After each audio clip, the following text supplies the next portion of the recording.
Bom, vamos lá. Então, dando início à nossa oficina de métodos qualitativos, no episódio de hoje vamos falar do nosso método artesanal. Deixa eu até colocar minha câmera aqui, porque eu vou mostrar algumas coisinhas para vocês.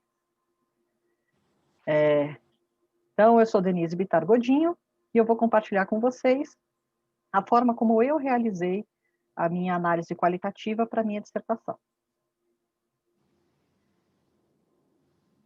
A primeira coisa que eu precisei fazer foi esse processo de categorização. Então, como que eu fiz o meu processo? Eu parti das questões que eu havia formulado para a entrevista semi-estruturada e fui verificando o que eu queria ter encontrado de conceito em cada uma das respostas. Então, essa foi o primeiro filtro de categorias que eu fiz.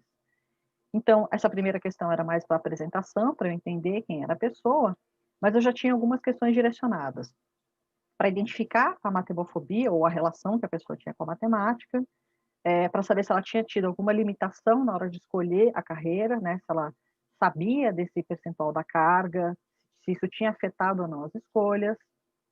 Eu também quis entender um pouquinho como cada um desses entrevistados estudava para as disciplinas que envolviam matemática, tentando capturar alguma coisa ali de estilos de aprendizagem. Quis ver a percepção dessas pessoas sobre o desempenho, sobre o rendimento delas. Então, o rendimento é algo que eu podia mensurar pelas notas, mas eu queria saber qual era a percepção de compreensão efetivamente dos conceitos, de aprendizado efetivo. Também quis que eles trouxessem algumas questões prévias, algumas relações anteriores que tinham sido feitas com a matemática, como que eles se sentiam, né? Então, o lado emocional eu quis que aparecesse aqui nesse momento, e aí eu ia tratar isso junto com a identificação da matemofobia, se era aversão, se era afinidade, né? Como que esse lado emocional se conversava. Bom, no total eu tinha 22 questões, né? E aí eu fui fazendo o tempo todo essa inter-relação, né? Eu explorei bastante. Quando a pessoa me falava de um momento específico, eu pedia para ela falar um pouco mais desse momento, para eu tentar capturar o que ela tinha, se era um trauma, se era um entusiasmo, se era um conforto, né? Não era uma situação que deixava ela desconfortável, né? De alguma forma. Tentei também descobrir um pouco sobre tentar diferenciar de novo nessa questão de rendimento e de desempenho. Então, as notas eu até consegui obter pelo Janus, mas eu queria saber a percepção de aprendizado dos alunos em diversos pontos, e aqui apareceram, inclusive, outras disciplinas na hora que eles escreviam as dificuldades. E eu também busquei fazer uma questão provocativa, no sentido de saber se eles tinham uma perspectiva eficientista do uso dessas aplicações matemáticas. Se eles achavam que ia ter uso para a vida profissional, se eles iam conseguir aplicar isso de alguma forma, né? E aqui, de novo, fazendo a relação entre o rendimento e o desempenho que eles tiveram com o conceito de aplicação, também dessa perspectiva eficientista. Então, se eles conseguiram entender a ponto de conseguir fazer uso e fazer um uso crítico disso na vida profissional, ou se para eles era uma mera ferramenta e podia ser substituída por outras ferramentas já pré-concebidas, ferramentas que eles podiam receber de alguém e simplesmente sair usando, né? Isso até é uma discussão que surgiu depois na banca, né? O professor Edgar, ele colocou lá uma questão sobre a experiência dele quando ele foi tirar o brevet de piloto, que apesar de ter uma série de computadores, né, no cockpit, dele ter acesso a uma série de ferramentas já preparadas para fazer cálculos, para tirar o brevet dele, ele era obrigado a fazer o cálculo na mão, né, das rotas, né, todos aqueles cálculos que o computador já fazia. E que, na opinião dele, isso não era tão necessário hoje em dia. E aí a gente até abordou isso, né, sobre a importância de já saber fazer na mão, e ele comentou assim, hoje em dia também as pessoas têm acesso a uma calculadora no celular, nem precisa saber onde é que a calculadora está instalada. Você vira para a Siri ou para outra assistente que você tem e fala, faça a conta tal. E aí você dita a conta, ela te dá o resultado. E aqui a minha discussão o tempo todo era, será que, tudo bem que eu não preciso saber fazer o cálculo em si, mas eu tenho capacidade de julgar o resultado? Se eu pedir para a calculadora calcular para mim, a média é entre 5 e 10, se ela disser que é 20, eu aceito? Ou eu sei questionar? Então, esse era o ponto que eu queria tirar aqui dos entrevistados, né, para saber se para eles era uma mera ferramenta ou se eles viam valor em aprender esses conceitos. Ali, além disso, surgiram algumas categorias da conversa, né? Esse aqui, antes mesmo de fazer a transcrição, eu já tinha em memória que tinham surgido algumas questões que eu não tinha previsto no meu questionário.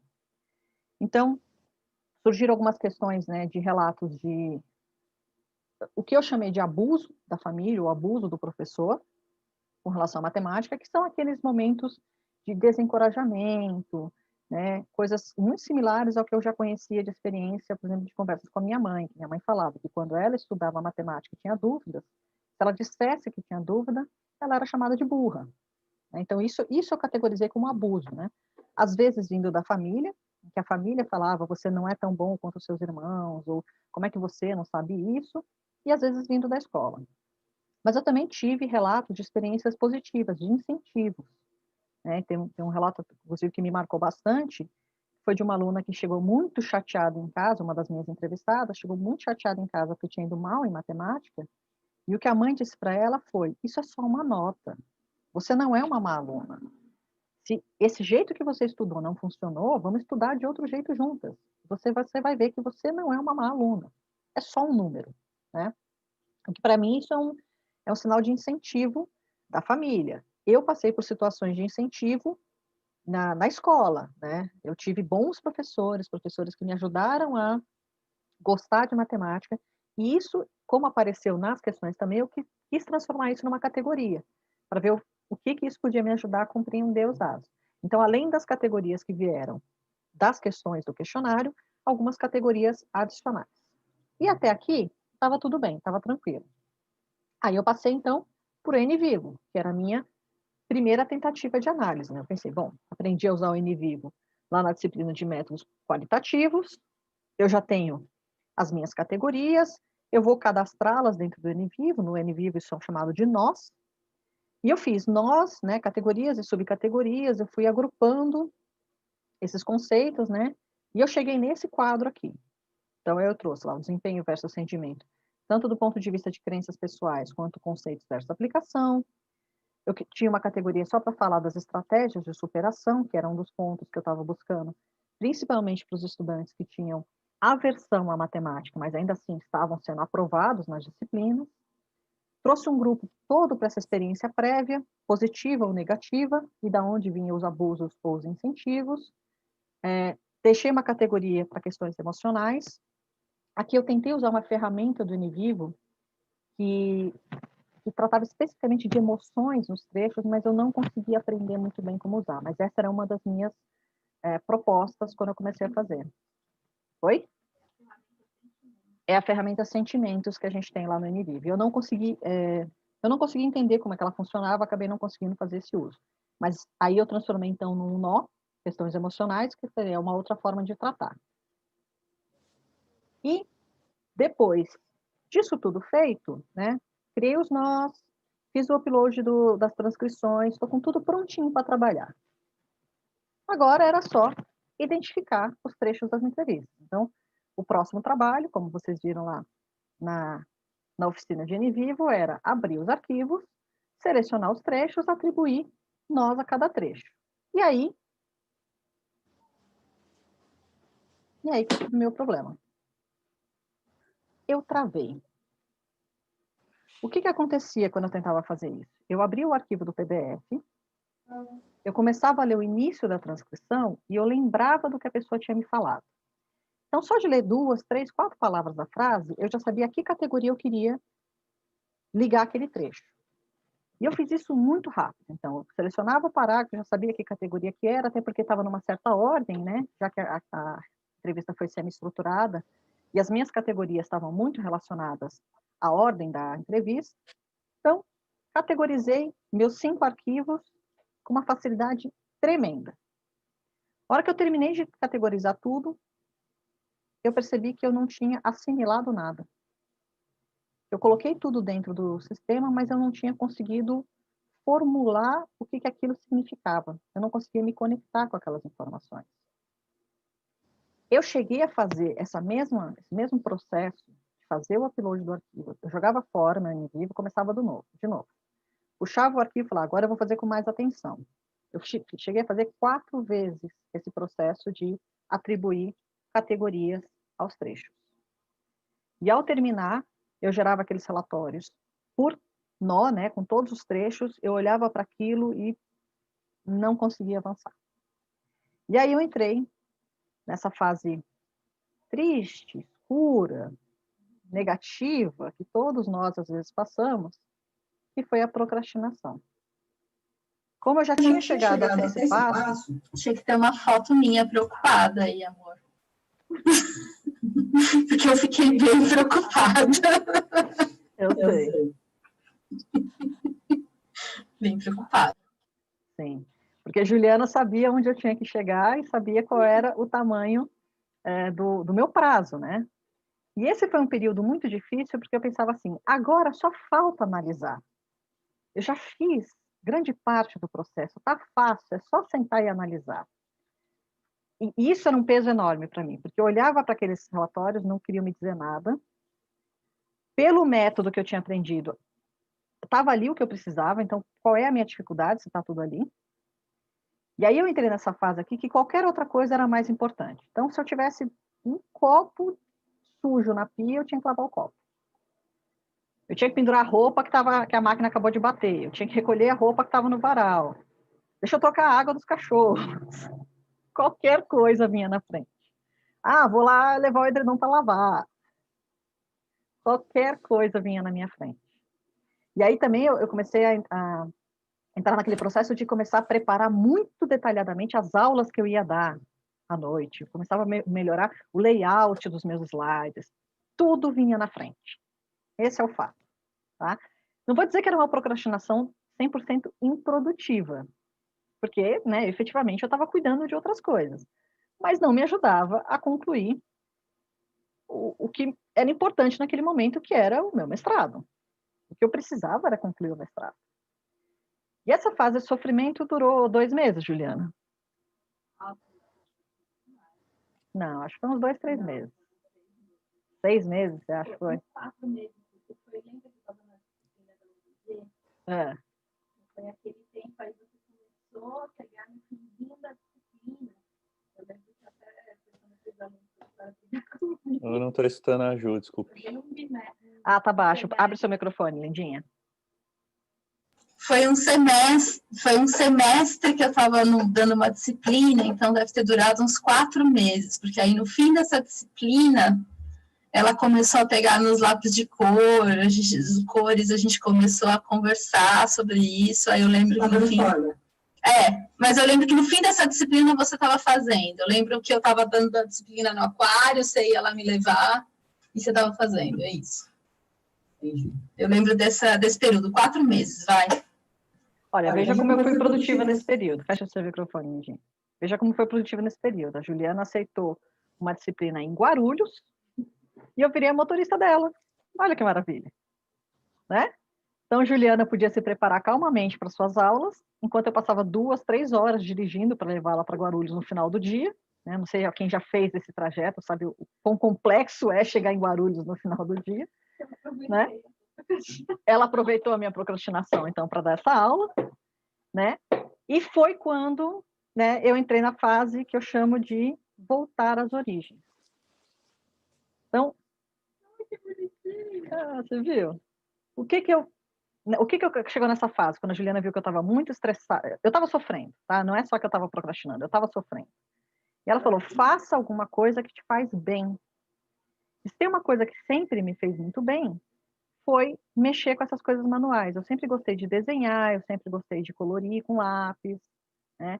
É uma coisa que me faz muito bem. Ou mesmo escrever as coisas com a mão, né, nos cadernos, eu sempre gostei, né? Tanto que já faz alguns anos que eu faço os planners, né, são artesanais, eu crio toda a estrutura no PowerPoint, né, imprimo em caderno, costuro lá bonitinho, e aí eu passo a usar o meu planner, estou até com ele aqui, eu faço as anotações semanais do que eu preciso fazer, né, de quais são as minhas tarefas da semana. Eu tenho aqui, ó, tá vendo? Tudo a lápis, eu gosto de lápis, eu gosto de escrever, eu gosto de apagar, eu gosto de tentar de novo, né? E essa era a minha terapia, isso era o que me fazia bem. E aí, então, me surgiu a ideia de, se eu gosto de lápis de cor, se eu gosto de fazer as anotações manuais, por que então que eu não moldo o meu método? Por que eu não pego as entrevistas e trato elas de forma artesanal, como eu trataria outras coisas? E foi isso que eu fiz. Então, eu trouxe até aqui para vocês a reprodução do meu método artesanal, né? Eu peguei os meus lápis de cor, eu imprimi as entrevistas em folhetos, tá vendo? São folhetinhos que eu dobro no meio, eu grampeio, né? Eu gosto desse formato A5, eu acho mais fácil de manusear. Eu escolhi imprimir em papel pólen, porque é mais agradável ao toque, né? Não é papel sulfite isso aqui, é amarelado porque é papel pólen, tá? É aquele mais gostosinho de trabalhar. E aí eu comecei a sentir que isso aqui era uma coisa minha. Agora sim eu estava me apropriando daquilo, porque eu estava manuseando aquilo que estava ao meu alcance. Então, o que eu fiz? Eu peguei aquilo que eu tinha feito no NVivo, que eram as categorias, peguei um caderno, peguei meus lápis de cor e escrevi os meus conceitos, os meus nós. Vocês vejam que é exatamente a mesma estrutura que estava lá naquela tabelinha bonita do NVivo, é o que eu estou trazendo aqui no caderno. E para isso, né, eu escolhi cores de lápis. E essas cores são as que depois eu usei para fazer a seleção dos trechos. Então, vejam, eu peguei lá o primeiro trecho que está aqui em magenta, acho que vou focar mais na parte da relação com a matemática, já então. Desde o período escolar, foi uma matéria que eu sempre gostei, mas eu nunca tive aquela facilidade natural, eu acho. Então, isso aqui, eu vi que tinha muita relação com a minha categoria de cor magenta, né? Que está aqui sobre o número 133, eu já explico o que é o 133, que tem a ver com crenças pessoais.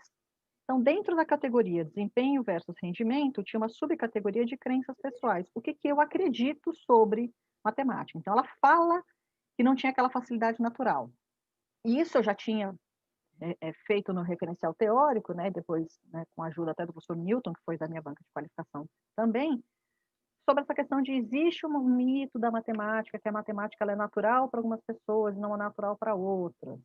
Então, ao ver a aluna falar disso, a estudante falar disso, eu já entendi, assim, olha, isso é uma crença. Então, esse trecho aqui eu vou analisar junto com outros trechos de outras entrevistas que falarem sobre esse entendimento de que ou você nasceu para matemática ou não nasceu para matemática. E aí eu fui fazendo isso com cada trecho.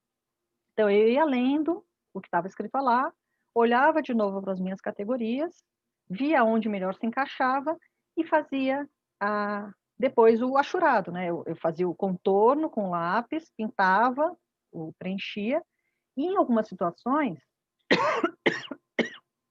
eu identificava que tinha relação com mais de uma categoria. E aí, como é que eu faço isso, já que eu estou fazendo manual?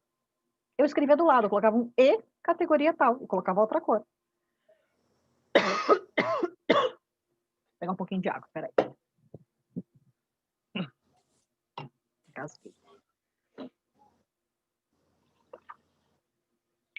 Então, já respondendo alguma dúvida que possa surgir de como é que eu faço para replicar nesse método artesanal uma funcionalidade que tem no NVivo, que é de você atribuir o mesmo trecho a mais de uma categoria, a solução que eu arrumei foi essa. Sinalizar ao lado do trecho quais eram as categorias às quais ele me remetia. Então, eu pintava da primeira categoria que ele tinha me chamado a atenção e escrevia do lado a segunda categoria que eu achava que eu também devia analisar. Bom, isso foi a parte que eu já tinha feito até o NVivo, lembra? Então, relativamente, isso aqui estava fácil de fazer. Eu fiz facilmente no NVivo. Aqui eu demorei mais tempo, né? Porque efetivamente eu tinha que contornar a área, pintar. Então, esse aqui já levou mais tempo do que eu tinha levado no NVivo até então, mas foi de uma forma mais significativa. E aí, o próximo passo, que era o que eu não estava conseguindo fazer com o NVivo, foi o que eu resolvi com o resto do caderno. Então, o que eu fiz? Eu comecei a passar limpo todas as entrevistas. Por exemplo, só do trecho relacionado, o primeiro trecho que eu fiz, deixa eu até ver aqui qual foi. O primeiro trecho que eu fiz era o que ele falava em forma geral, de desempenho versus rendimento, que era a cor 124. Então, eu repassei os 5 bloquinhos de entrevista que eu tinha, fui folheando eles, Sempre que eu me deparava com essa referência, eu transcrevia a referência aqui para o caderno, na íntegra. Todo o trecho que eu havia selecionado, eu transcrevia. E aí eu complementava, entre parênteses, as explicações que não estavam na transcrição, mas que eu lembrava que eram necessárias para complementar, para a frase fazer sentido, tá? E aí, para eu saber de onde eu tirei depois o trecho, né, porque como não é eletrônico, eu não teria como dar um duplo clique e voltar para o documento, a minha solução foi, eu escrevi antes do início de cada trecho o nome, o codinome, né, no caso da pessoa entrevistada, esse símbolo de parágrafo e o número do parágrafo. Por quê? Quando eu fiz a impressão, eu imprimi com essa indicação de parágrafo, não sei se vocês vão conseguir ver, essa indicação de parágrafo logo no início, tá vendo? Então, o meu documento físico tinha essa indicação de parágrafo. Então, aqui, se eu quiser encontrar o trecho completo da Ingrid, do parágrafo 81, eu pego a transcrição da Ingrid, que é essa daqui, e vou lá no parágrafo 81, e eu entendo o contexto de onde eu tirei aquela frase, que está aqui. Vejam, a cor 124 é um rosinha, né? Eu consigo localizar facilmente, com essa anotação que eu fiz aqui, qual era o contexto na entrevista dessa frase, onde que ela estava, qual era o contexto maior, né? Bastava ter os cadernos em mãos, e como eles já foram impressos com essa indicação de parágrafo, ficou muito mais simples. Essa indicação de parágrafo, por sinal, esse formato que eu imprimi o folheto, eu tirei do NVivo. Então, como eu tinha carregado para dentro do NVivo para fazer a categorização, tem uma opção lá de imprimir o documento a partir do NVivo com algumas informações que foram acrescentadas. Então, ele já colocava a data em que foi criado, por quem foi criado, qual era o tamanho do arquivo, qual era o nome que eu tinha dado para aquele arquivo, e aí ele trazia essa paragrafação do lado. Então, de certa forma, o NVivo foi fundamental para o meu processo, mas ele foi uma ferramenta do meu processo, ele não foi a ferramenta. Ele foi um acesso, ele foi uma forma de eu chegar nesse ponto. E aí, o que eu percebi, né, fazendo esse processo? Que pode parecer um pouco burro, né? Você pensava, você já tinha isso escrito, que você está escrevendo de novo, não era só fazer Ctrl+C, Ctrl+V? Só que, para mim, era importante ser obrigada a transcrever palavra por palavra do trecho para que eu efetivamente incorporasse aquele pedaço para mim e começasse a fazer a conexão entre os diversos trechos. E ao escrever eles, né, passar a limpo, em conjunto, né, eu peguei cada uma das entrevistas, eu estou olhando só o ponto desempenho versus rendimento. Em todas as entrevistas, ao ter que fazer o trabalho que o NVivo faz de formar um único documento sobre aquela categoria, as análises começaram a fazer sentido para mim naturalmente. Eu ia transcrevendo e lembrando do último trecho que eu tinha transcrito, mesmo que fosse de outra entrevista, e aí as coisas começaram a se encaixar na minha cabeça. Não era só o caderno que era importante, eu precisava que isso tivesse, né, incorporado em mim. E até então o que eu tinha era o caderno na versão eletrônica do NVivo, e aquilo não entrava na minha análise, eu não conseguia me apropriar daqueles dados. Esse foi o formato que eu precisei fazer para efetivamente incorporar essa informação para dentro de mim, né? Então, por isso, né, um ponto importante é, por que esse método funcionou para mim? Agora, levando em conta até a pesquisa que eu fiz para o meu mestrado. Com relação ao estilo de aprendizagem, eu verifiquei duas tipologias de estilo de aprendizagem que me ajudaram a entender isso daqui. Olhando pelo conceito lá do Fleming Brown, de 2006, que fala do VARC, né, que é o estilo, a pessoa que prefere receber instruções do jeito visual, auditivo, leitura escrita ou sinestésico, eu sou sinestésica. O que significa que, ao receber uma instrução, eu preciso rabiscar ela. Eu preciso desenhar o que a pessoa está me falando. Isso vale para uma instrução, por exemplo, como chegar em algum endereço, isso vale para as instruções que eu recebi em aula. Então, eu lembrei disso, né, das minhas aulas, que eu tinha um monte de anotações de todas as aulas que eu fazia. Muitas vezes eram até desenhos, eram outras coisas, não tão textos, conceitos, né? Porque às vezes eu já tinha o conceito escrito no slide, o que eu fazia durante as aulas, até do Lucas, que era de métodos quantitativos? Eu imprimia os slides dele em formato folheto, levava o folheto para a sala de aula e fazia anotações em cima. Então, se eu fazia isso para ter aula de métodos quantitativos, por que eu não estava fazendo a mesma coisa para analisar os meus dados? E a outra tipologia que eu usei para entender isso foi a de Kolbe, em que eu descobri que eu sou convergente.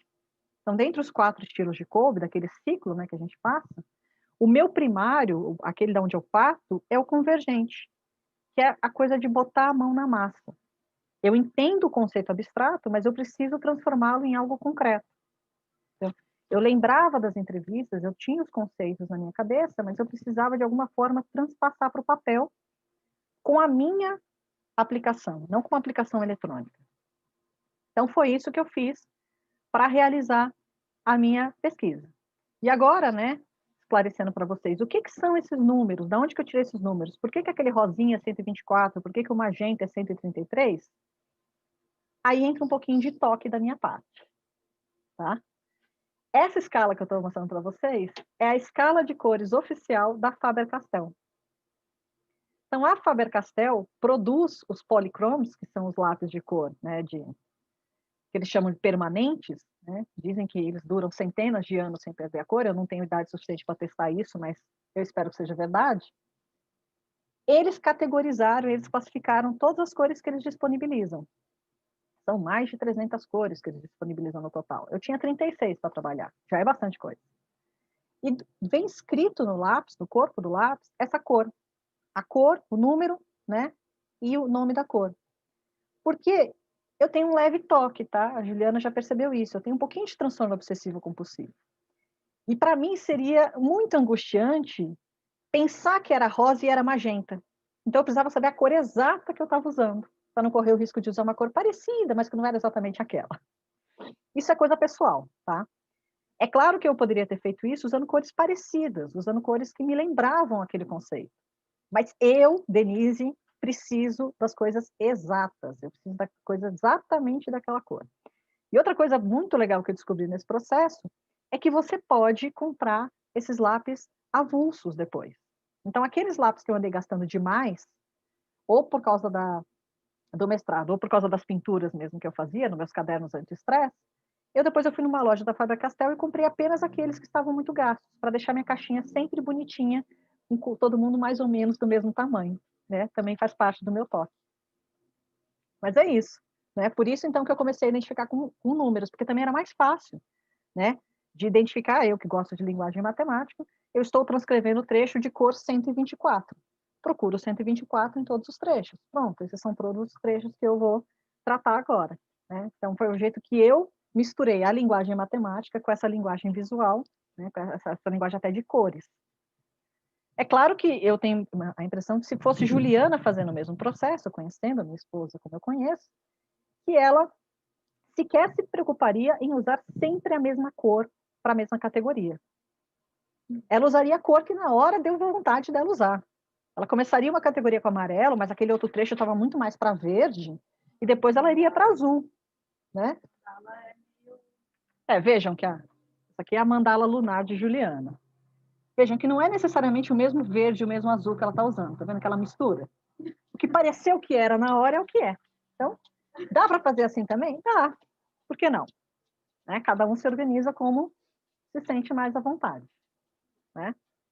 Então, queria agradecer a vocês por terem assistido a minha explicação, e esse foi o meu método. Ele é muito mais simples, muito mais óbvio para quem já conhece a lógica do NVivo, é só uma outra aplicação da mesma lógica, uma aplicação que passa pelo meu estilo pessoal, que é a necessidade de sentir, né, pegar na mão, né, e sentir as coisas que eu estou fazendo. Eu sou uma pessoa muito tátil, né, pelo que eu pude perceber nesses anos.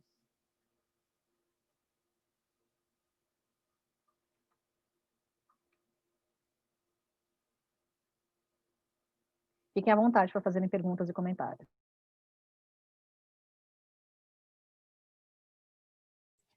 Dê, eu tenho uma pergunta. No finalzinho, agora, você falando sobre método de aprendizagem, como que é o nome do pesquisador ou da referência que você falou? Kolbe? É isso? Kolbe com Tá. K. Depois você pode me mandar? Eu fiquei curiosa em pesquisar. Mando sim.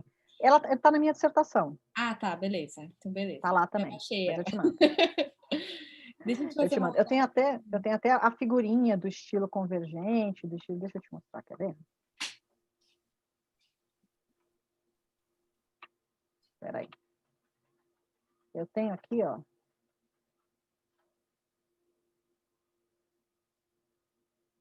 Os estilos, eu fiz uma figurinha para ajudar a entender do que eu estava falando.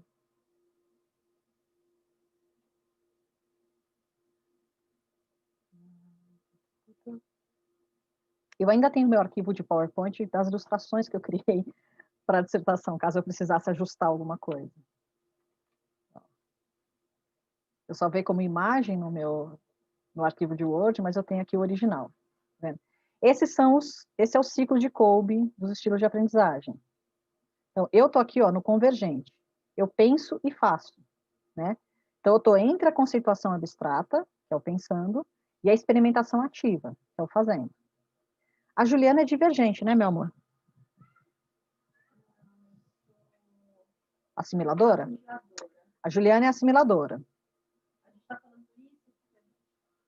A gente está falando isso, eu sou assimiladora. A gente fez um artigo agora comparando os nossos dois métodos, fazendo uma etnografia colaborativa. Então, a gente fez o teste para as duas, e falando dos dois métodos, né? Então, eu sou muito mais analítica e eu não tenho... Então, para mim, o abstrato não é problema algum e, na verdade, ele me estimula, né? Então, a gente comparou essas duas coisas aqui, a gente apresentou agora no QNCA. Aí vocês vão ter a segunda parte dessa análise na semana que vem, quando a Juliana mostrar o método dela, né, que foi... Pensa, nós fizemos simultaneamente as nossas análises, né? Eu estava concluindo o mestrado ao mesmo tempo que ela estava concluindo o doutorado. Eu tinha as minhas entrevistas para analisar para a dissertação e ela tinha lá os 104 relatórios de responsabilidade social das empresas para analisar os conteúdos em texto, né? Então, também era uma análise qualitativa. E a gente fez de formas totalmente diferentes, né? Eu fui para o artesanal e ela fez outras adaptações em relação ao NVivo, mas ela basicamente usou a lógica do NVivo também.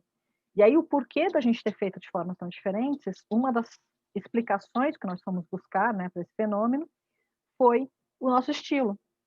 Porque nós temos estilos diferentes. Veja que eles não são totalmente opostos, né? Eles têm um ponto em comum, a parte do pensar, né?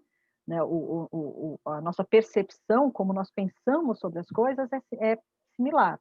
Nós duas temos esse pensamento abstrato funcionando bem. A gente consegue imaginar as coisas a partir de conceitos abstratos.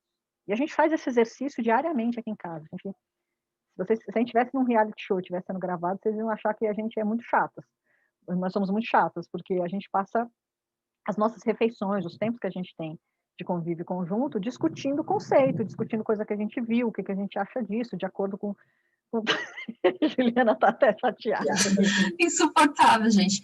Mas eu achei muito legal, porque assim, a gente escreveu esse artigo, né, no nosso dia a dia, que é meio complicado, e foi muito legal ouvir esse relato dela, porque tinha coisas aí que eu não sabia também, gente, assim, o fato do NVivo ter ajudado com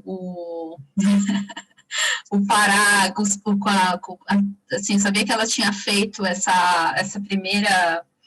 esses primeiros índices dos nós lá no NVivo, eu sabia que ela tinha colocado isso lá, mas a questão dos parágrafos eu não sabia que isso tinha ajudado, então uma coisa que a gente precisa colocar lá, tem várias coisas do relato que foi muito bom ter ouvido aqui, né, que acho que faz muita diferença também, né.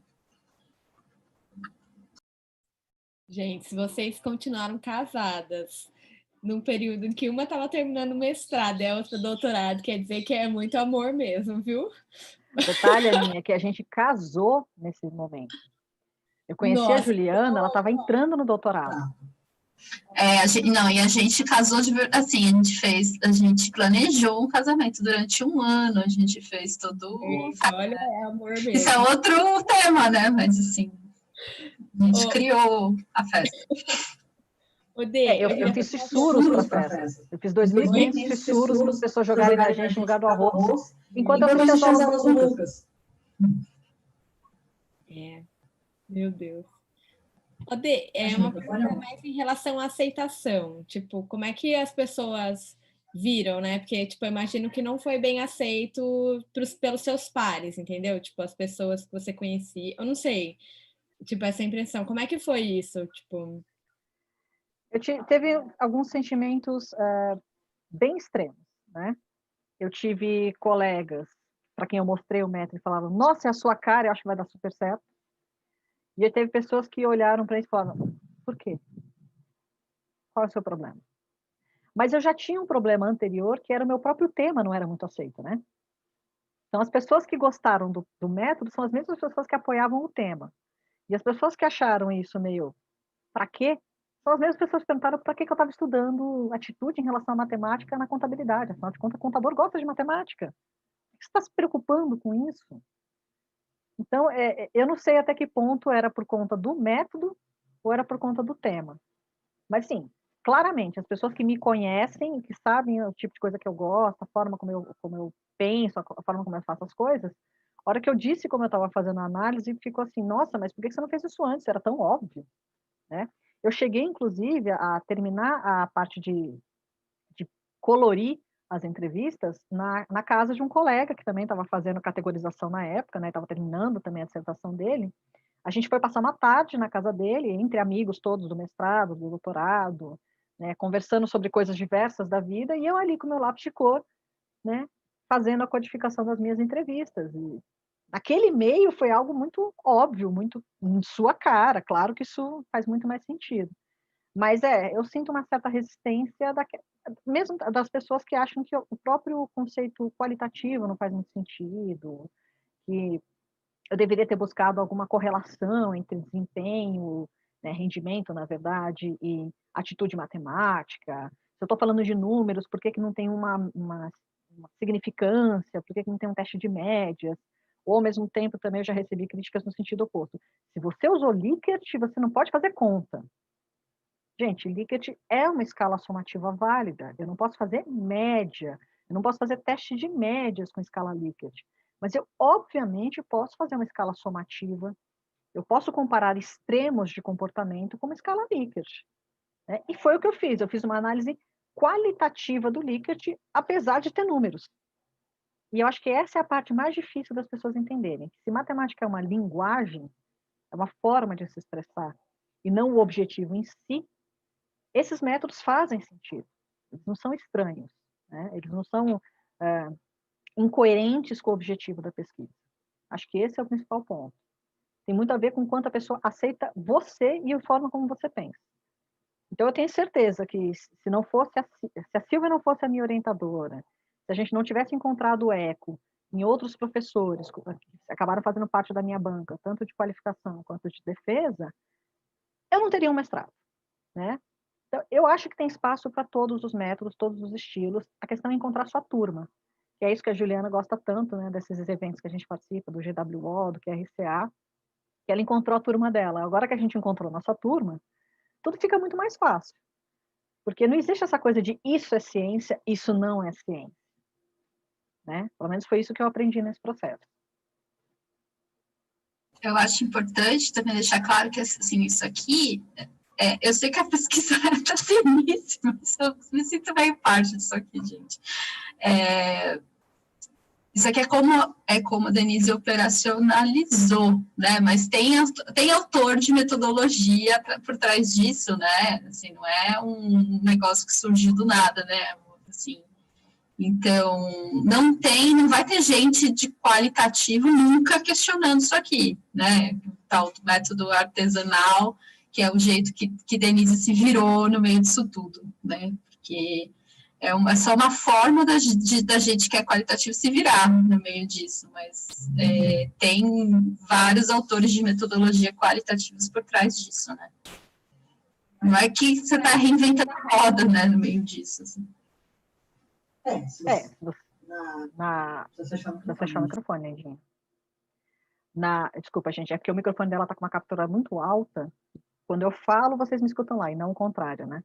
Mas para mim fica sanduíche, ixi. Mas então, na minha dissertação, eu descrevo que eu estou usando o método, nessa lógica de categorizar, de tratar em nós e depois interpretando os trechos. Essa é uma técnica, essa é um método, do ponto de vista qualitativo, que vem lá é Flores, não é? Que a gente usa? É o Flores que a gente usa, né, de 1994. Então, o NVivo é uma ferramenta para usar esse método. O que eu fiz é uma ferramenta para usar esse método. O Excel que o JP usa, né, que talvez ele explique para a gente, são só ferramentas para usar o método, da análise de template. Então, não é que eu criei da minha cabeça essa forma. Essa forma, ela existe, ela está descrita, a gente estudou ela na disciplina com a Silvia, né, como um método de vir tratando esses dados, né, então tem todo um processo que foi feito, é só a operacionalização, como a Juliana chamou, né. E para mim o ponto é, o método estava claro, o método fazia sentido para mim, eu acho que eu entendi bem o método, mas a operacionalização, não. E aí um outro ponto que surgiu depois quando a gente estava discutindo, né, para fazer esse artigo que a gente fez da diferença dos dois métodos a forma como eu fiz artesanal, ela funcionou perfeitamente para mim, mas talvez também porque meus dados não eram gigantescos. Eu tinha 5 entrevistas para analisar. Por mais que elas tenham sido profundas, cada uma delas tinha, sei lá, 20 páginas, eu estou falando de analisar 100 páginas. 100 páginas não é grande coisa. É algo que eu efetivamente consigo conciliar, ou seja, eu consigo que o processamento da informação seja na minha cabeça. E foi isso que eu fiz, né? Eu transcrevi para processar na minha cabeça. Agora, se eu estivesse lidando, como a Juliana lidou, com 104 relatórios, com 50 páginas cada um, ou até mais, eu não sei se teria funcionado esse meu formato. Então, ele é um bom formato para quando você precisa se apropriar de dados muito concisos, né? Esses dados estavam em pequeno número, em pequena quantidade, por isso eu conseguia jogar toda a análise para dentro da minha cabeça. Agora, será que eu conseguiria ter analisado se fossem 50 entrevistas, ao invés de 5? Talvez não, né? E esse é um ponto que a gente discute no nosso artigo sobre a questão da maturidade do pesquisador. Então, na primeira pesquisa qualitativa para uma dissertação, talvez pelo meu nível de maturidade, essa operacionalização tenha encaixado bem. Agora, quando eu estiver falando de uma massa de dados, esse meu método, eu vou ter que extrapolar ele para outra forma. Vou ter que arrumar um outro jeito de fazer isso. Nem que seja, talvez, né, uma evolução que eu possa fazer, é partir dos relatórios que o NVivo já fez, e aí sim imprimi-los, fazer anotações, grifar, alguma coisa do tipo. Mas esse processo todo que eu fiz artesanal, eu não conseguiria fazer para grande volume de dados.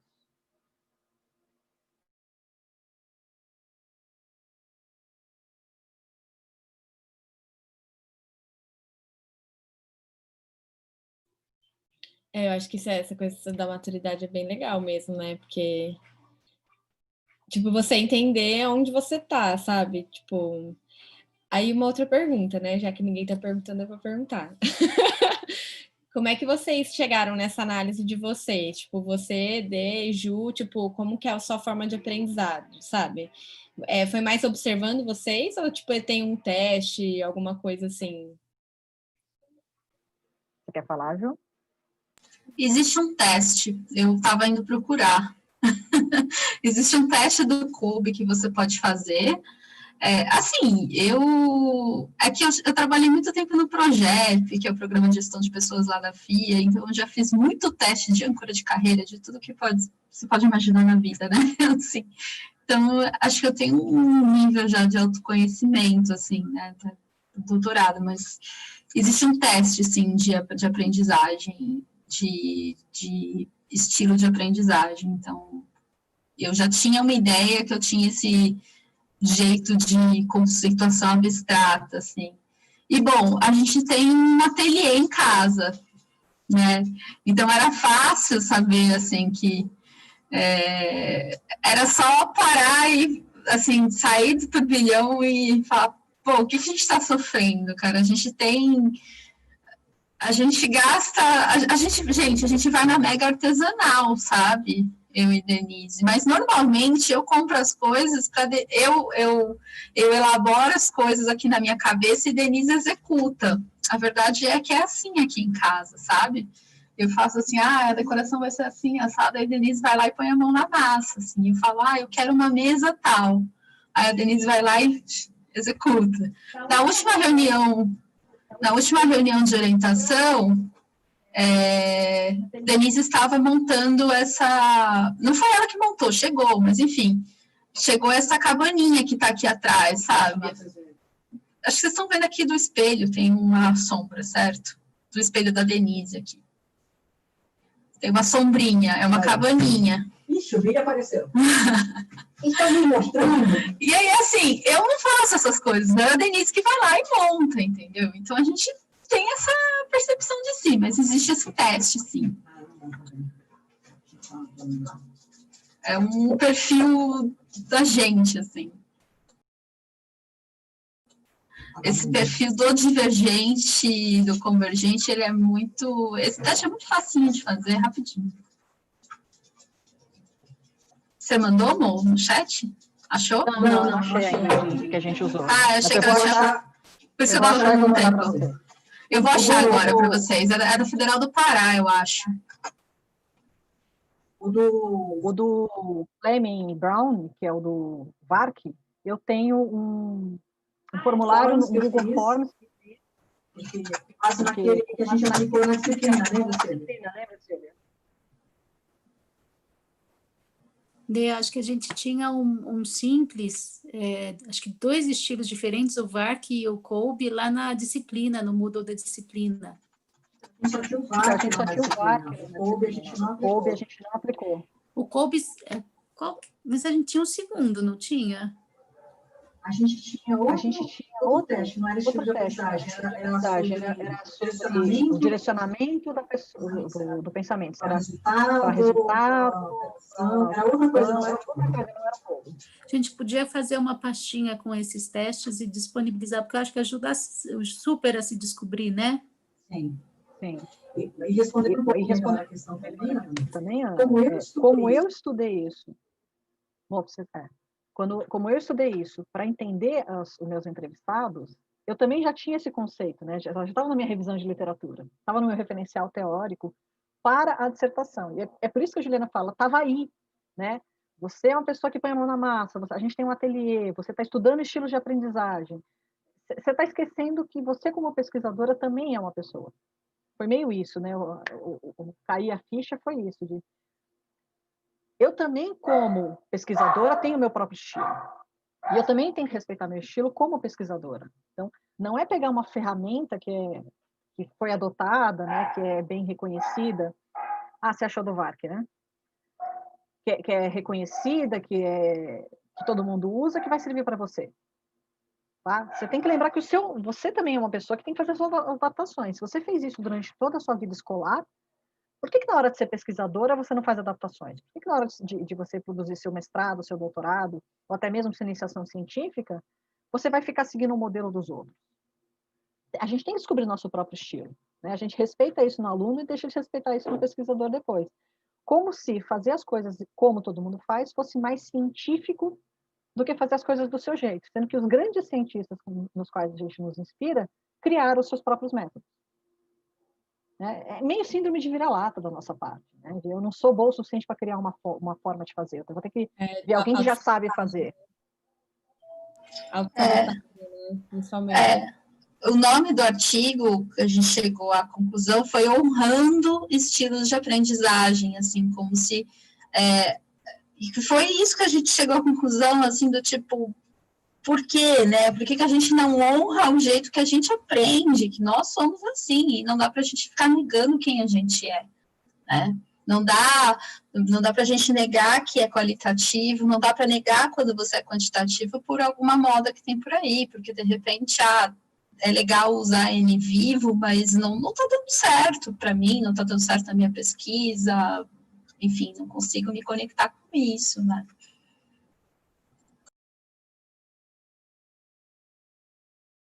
Eu coloquei aí no chat que eu acho que também tem uma questão dos domínios de aprendizagem, né, dos objetivos de aprendizagem. Você pensa no Catroll, ele tem lá cognitivo, afetivo e psicomotor. E acho que a gente meio que esquece do psicomotor, a gente foca muito no cognitivo e muitas vezes não passa nem pelo afetivo. Quer dizer, eu acho que a Dê, nesse processo dela, ela linkou os 3 domínios, né?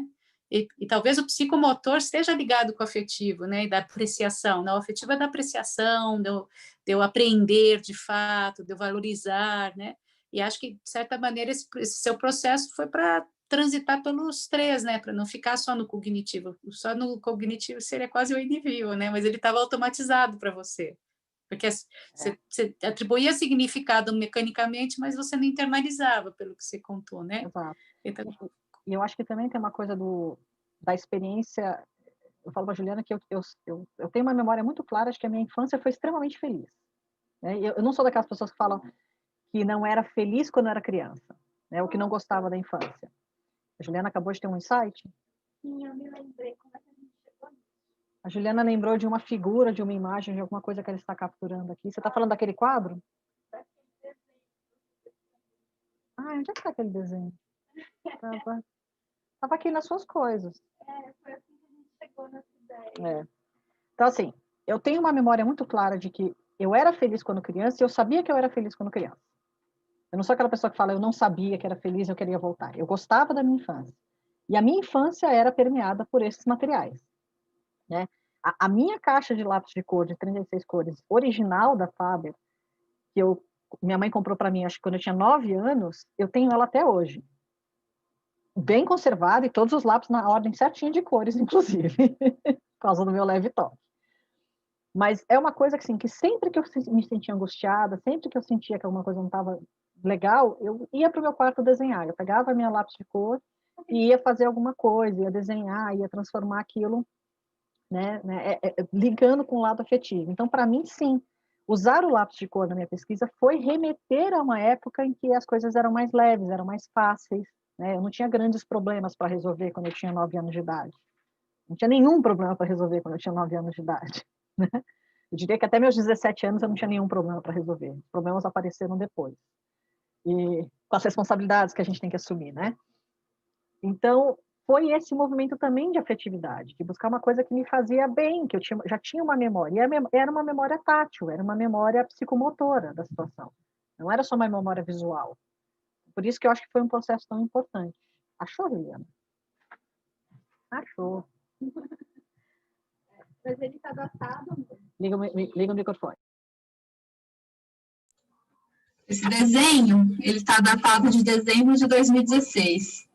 E você lembra que isso aqui foi uma época muito difícil, né, amor? Quando você estava quase saindo da Siemens, eu já tinha saído, você estava num limbo entre o mestrado e a Siemens, né? Isso. E toda vez que a Denise entra nesses limbos de, tipo, de repensar a vida, um pouco depressivo, um pouco, né? Um pouco angustiada, ela entra no desenho, na infância, no afetivo. Quando a Silvia me trouxe o afetivo, ela me trouxe a infância, né? E é isso, assim, tipo, eu acho que eu devo ter olhado esse desenho, tipo, é que me veio esse desenho na cabeça. Aqui. Apareceu? É uma casinha. É o meu ideal de vida bucólica, se a gente não tivesse que estar tão conectado o tempo todo e frequentando o trânsito. Diria que a pandemia está me ajudando a chegar nesse sonho. Só me falta a casinha, na beira da montanha, um laguinho, uma aguinha correndo ali, um poço para pegar uma água bem fresquinha. Essa é a ideia. E aí ela desenhou nesse período, assim. Aí eu lembro que eu vi isso, assim, eu acho que eu vi isso nessa época, eu não sei. Eu sei que a Silvia me levantou isso, assim, no afetivo. Porque toda vez que Denise precisa se conectar com esse afetivo e nessas fases, ela desenha. E foi isso que eu falei, desenha, né? E tem tudo a ver isso que a Silvia trouxe, assim, da infância, né? Eu acho que criou uma amorosidade com a pesquisa, né? A pesquisa estava um pouco no lugar do inimigo, né? E de repente ela trouxe a pesquisa para o lado dos afetos, né? Isso é muito legal.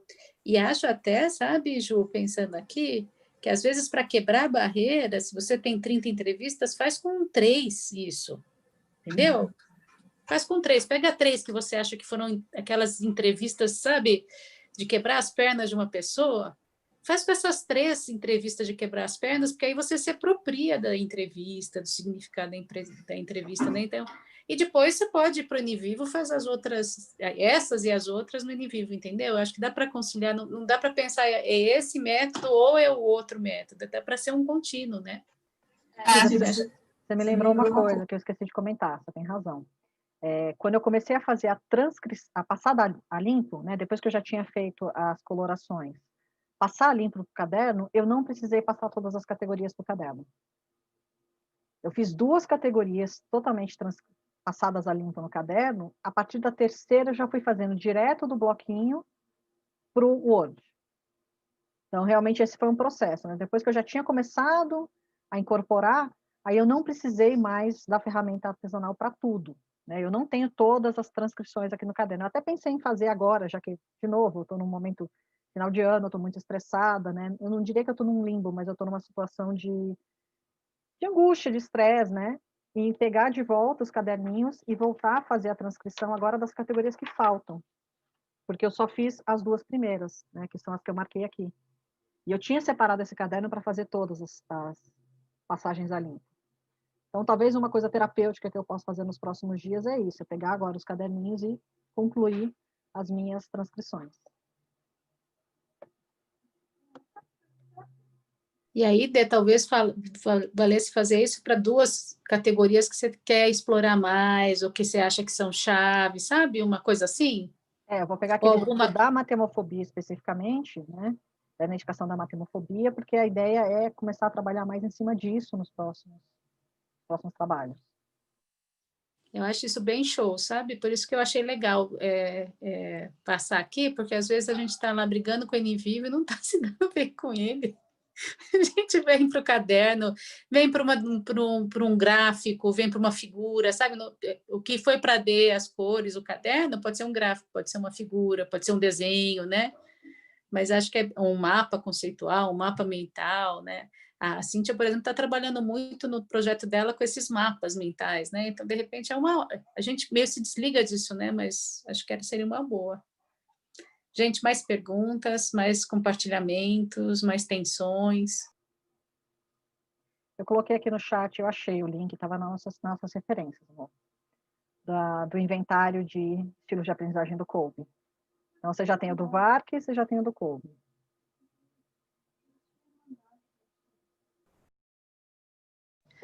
E eu queria terminar dizendo que a pesquisa é uma aventura humana, né? São pessoas fazendo pesquisa, não somos robozinhos, né? A gente achar que a gente vai se impor uma forma de produção que é robotizada, isso daí atrapalha a nossa pesquisa, né? Ah, mas eu estou percebendo que a análise é muito minha. Assim não vai ser diferente, entendeu? Ah, que uma forma de escrever é muito minha. Que bom, né? Cada uma de nós tem um estilo de escrita. Isso também é parte do processo de pesquisa, sabe? Então, quebrar um pouco essa coisa de que tem uma pessoa robotizada, não tem, né? Cada pessoa tem o seu jeito e que bom que é assim. Por isso que eu acho que a Dê trouxe muito jeito dela fazer pesquisa e isso ajudou muito ela a concluir o projeto de pesquisa dela e agora oferecer alguma coisa para outras pesquisadoras e pesquisadoras que traz essa mensagem, quer dizer, cada um de nós vai se envolver diferentemente com a sua pesquisa e que bom que é assim, que bom que talvez o jeito da Dê ajude alguém a descobrir o jeito dessa pessoa, sabe? O seu próprio jeito, né? Por isso que eu fico falando, você precisa pôr o seu carro na rua, você precisa divulgar o jeitinho que você fez. Eu falei para ela, fotografa o seu caderno, põe a foto lá do seu caderno nessa dissertação, que muita gente vai achar ótimo, isso vai ajudar outras pessoas. E na disciplina, quando falou da sua dissertação, todo mundo, a Camila que está aqui, viu? Todo mundo queria saber o que eram as cores, o que era o numerzinho, todo mundo falou, sabe? Foi uma descoberta para muita gente. Depois eu termino com esse pedido, que a gente possa colocar essa gravação lá na disciplina, porque eu acho que muita gente queria saber mais sobre o seu processo, ficou muito curiosa sobre o seu processo, tá? Então, se permitir, a gente sobe lá na disciplina, que eu acho que vai ajudar muita gente, porque eles estão agora envolvidos com o trabalho da disciplina, pode ter gente lá bloqueada em fazer o trabalho da disciplina, tá? Então, acho que vai ajudar a quebrar isso, tá? E queria agradecer imensamente todo mundo que está aqui envolvido nisso e dizer que, de certa maneira, a gente já está construindo o que é que seja Júnior, no meu modo de ver, tá? Pronto, acho que é isso, meninas e rapaz. Eu acho que essa é a nossa composição hoje. Agradecer muito, foi show de bola demais. É eu isso gostei aí. muito da experiência. Eu diria que já estava aquecida pelo QRCA, né? Eu acho que a experiência foi realmente muito bacana de relembrar como é que foi todo esse processo, resgatar aqui meu caderno, minhas coisinhas. Ah, Silvia, acho que isso devia virar um painel. Gostei muito. Gostei muito de ouvir a Denise, achei muito legal. Se vocês toparem, eu estou fazendo essas oficinas primeiro para nós, né, porque acho que a gente merece, mas depois a gente podia organizar essas oficinas para o mundo, sabe, gente? Vocês toparem, talvez a gente até transforme o Fala Generas em Fala Generas em pesquisa, Fala Generas, sabe? Fala Generas em várias coisas. Vocês topando, estamos dentro. A gente abre pequenos cursinhos de extensão, porque acho que as pessoas também se beneficiam de ter, né, esses cursos, sabe? Vamos embora com isso, entendeu? Você lembra como as suas oficinas de quali enchiam demais, né? No CMEAD, lotavam, as pessoas carecem muito disso, né? Vamos embora, vamos construir isso juntos, vamos construindo em diferentes formas. Eu pensei até em a gente construir um documento compartilhado onde a gente fosse desenhando essas oficinas conjuntamente, colaborativamente, sabe? Que oficinas a gente quer, em que formatos a gente pode fazer. Acho que a gente pode ter os relatos das pesquisadoras e pesquisadores do Genera sobre como se descobriram na pesquisa, sabe? Eu acho que podia ser bem legal.